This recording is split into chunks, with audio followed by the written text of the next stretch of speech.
Ya, Tribuners, terkait dengan acara konsolidasi Partai Golkar di Lampung, kita akan berbincang bersama dengan akademisi politik, yakni Bapak Triyono. Halo, selamat siang, Pak Tri. Siang, Mbak Mutiara. Ya, Pak Triyono, seperti yang tadi sudah Mutiara sampaikan di awal, bahwasannya pada hari ini Partai Golkar Lampung ini kan melakukan konsolidasi yang dihadiri langsung oleh ketua baru Partai Golkar, atau bisa dibilang ini sebagai pengganti dari Bapak Arinal Junaidi, yaitu Bapak Adis Kadir. Nah, Pak Tri, yang ingin Mutiara tanyakan adalah kalau dari kacamata politik melihat konsolidasi yang diadakan Partai Golkar pada hari ini menjelang 1 bulan Pilkada, ini pendapatnya bagaimana Pak? Dan kira-kira sebenarnya apa sih yang menjadi tujuan utama dari konsolidasi ini sendiri? Baik, eh, selamat siang Tribuners semuanya. Selamat siang Pak. Jadi terkait dengan agenda konsolidasi di DPD Partai Golkar Provinsi Lampung, yang dalam hal ini PLT Ketua DPD Golkar Lampung, Pak Kadir ya, sudah hadir di Lampung dari kemarin sore dan hari ini diagendakan konsolidasi di internal Partai Golkar. Nah, jadi terkait dengan konsolidasi ini tentu menjadi hal yang penting gitu ya. Mengingat hadir ini kan memang dari sisi asal itu bukan dari Provinsi Lampung gitu ya. Beliau sendiri kan dari luar Lampung gitu. Nah, dalam hal ini dengan posisi beliau sebagai Wakil Ketua DPR RI, dengan berbagai aktivitas kesibukannya, tentu pasca penunjukan beliau oleh Ketum Golkar ya pusat, menjadi kewajiban dan menjadi suatu hal yang penting Pak Kadir ini untuk turun ke Provinsi Lampung segera mengkonsolidasi Partai Golkar baik di tingkat provinsi maupun kabupaten kota. Kenapa hal ini menjadi penting ya? Karena sekali lagi gelaran pilkada serentak itu kan tinggal kurang lebih 1 bulan lagi. Maka disinilah kemudian konsolidasi di internal Partai Golkar itu kenapa menjadi penting. Itu poin yang pertama. Yang kedua, tentu sebagai bagian proses pengenalan gitu ya. Pengenalan Pak Gadir sebagai PLT Ketua DPD Golkar Lampung menggantikan Pak Rinal tentu perlu dikenal dan diketahui oleh seluruh jajaran pengurus Partai Golkar Lampung dan kabupaten kota di Provinsi Lampung, sekaligus sayap-sayap dari Partai Golkar itu sendiri. Nah, ini menjadi penting agar pada saat nanti mesin politik Golkar Lampung ini dihidupkan, bergerak gitu ya, akan menjadi maksimal. Karena menjadi aneh ketika ketuanya ya, PLT ketua Golkarnya itu tidak dikenal oleh jajaran pengurus, apalagi di akar rumput, ini akan uh, menjadi kurang efektif nanti pada saat menggerakkan mesin politik. Maka sekali lagi konsolidasi partai Golkar ini menjadi hal yang penting gitu Mbak. Dan saya kira pertemuan ini juga nanti akan terus ya berlanjut dengan agenda-agenda kunjungan Pak Kadir ke beberapa wilayah di Provinsi Lampung, kemudian juga merumuskan ya strategi-strategi politik dalam rangka pemenangan eh, pasangan dalam hal ini yang diusung oleh Partai Golkar di Provinsi Lampung. Itu Mbak. Oke, nah ini Pak Triyono, seperti yang kita ketahui bahwasannya kan sebenarnya pemberhentian Arinal ya belum terlalu lama nih ya Pak, sebagai Ketua DPD Partai Golkar Lampung. Nah, dan pada saat ini pun kalau Mutiara tidak salah, ini sampai saat ini Arinal masih menjadi kader Partai Golkar, seperti itu ya Pak Tri. Ya, ini kemungkinan ada apa istilahnya gejolak nggak sih Pak di internal Partai Golkar sendiri gitu, walaupun konsolidasi dan sebagainya udah dilakukan gitu. Analisa saya, kalau gejolak di internal partai itu kecil kemungkinan ya.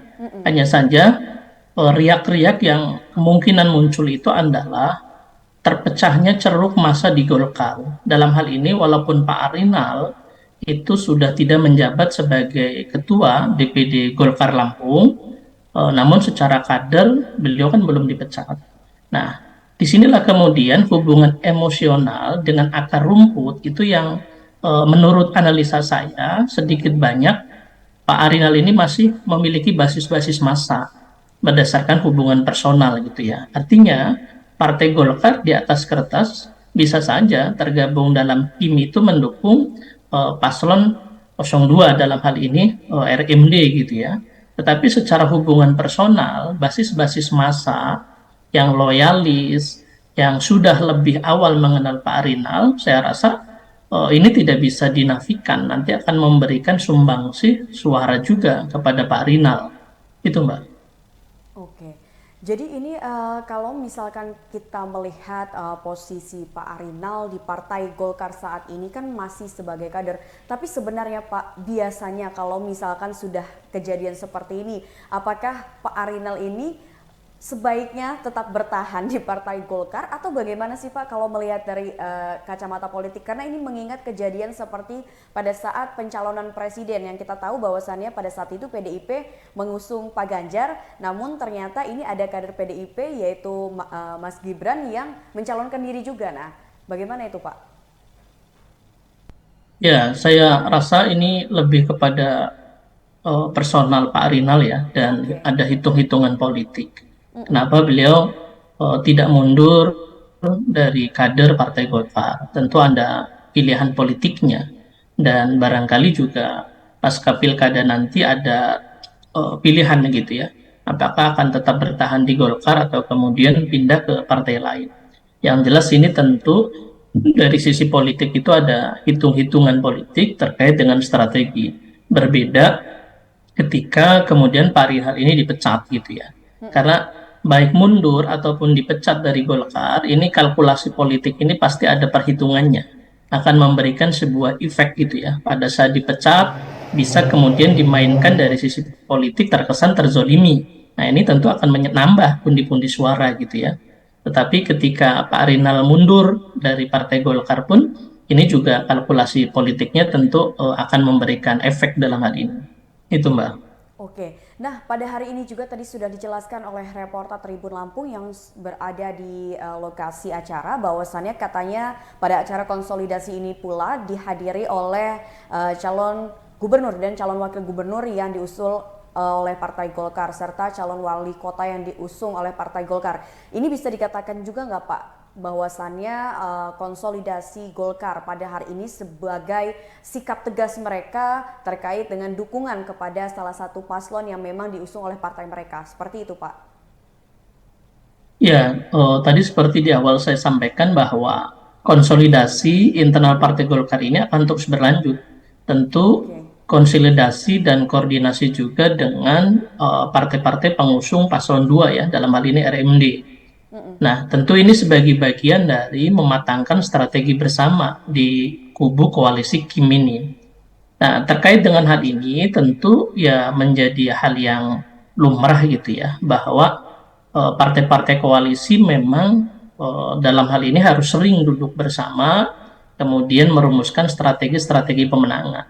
Nah, kembali tadi ke Pak Arinal ya, karena Golkar ini erat kaitannya dengan Pak Arinal, bahwa survei beberapa hari ini di internal PDI sendiri itu menyampaikan Pak Arinal ini sampai 57% suara gitu ya. Nah, ini tentu menjadi sebuah sinyalmen dan warning dengan posisi Pak Arinal yang incumbent, kemudian menguasai Medan dan berpengalaman dalam hal ini, pernah menjadi gubernur, tentu ini perlu menjadi pertimbangan. Ya, pertimbangan dari sisi politik gitu ya. Bagaimana paslon 02 ini mencermati gitu ya, bahwa konsolidasi, kemudian mematangkan strategi menghadapi paslon 01 dalam kontestasi pilkada serentak nanti itu ya perlu dimatangkan. Nah, maka paslon 02 dalam hari ini yang hadir di internal konsolidasi Partai Golkar itu saya rasa sebagai bagian ya dari upaya bagaimana mematangkan langkah-langkah dan strategi politik ke depannya. Itu Mbak. Oke, jadi ini Mutiara bisa garis bawahi bahwasannya ini bisa dikatakan PR untuk Partai Golkar ini karena kan memang ketuanya berganti dan ketuanya mencalonkan diri maju ke pilkada menjadi calon gubernur melawan pasangan yang diusul oleh partai. Jadi mau tidak mau di sini ada strategi khusus yang harus disiapkan karena seperti yang sudah Pak Tri sampaikan, ini kan Pak Arinal ini ada kelebihannya karena dia incumbent dan sudah menguasai Medan, serta pasti ada secara personal orang-orang mungkin di Partai Golkar ini yang memang secara personal lebih apa ya istilahnya, lebih hatinya lebih dekat dengan sosok Pak Arinal, seperti itu ya Pak Tri. Betul, Mbak. Oke, baik Pak Tri, mungkin itu saja perbincangan kita mengenai acara konsolidasi dari Partai Golkar Lampung pada hari ini. Terima kasih banyak Pak Tri atas Ya, informasi dan juga ya. waktunya. Sama-sama Mbak Mutiara. Ya, sehat selalu dan sampai jumpa di lain waktu Pak Triono. Terima kasih.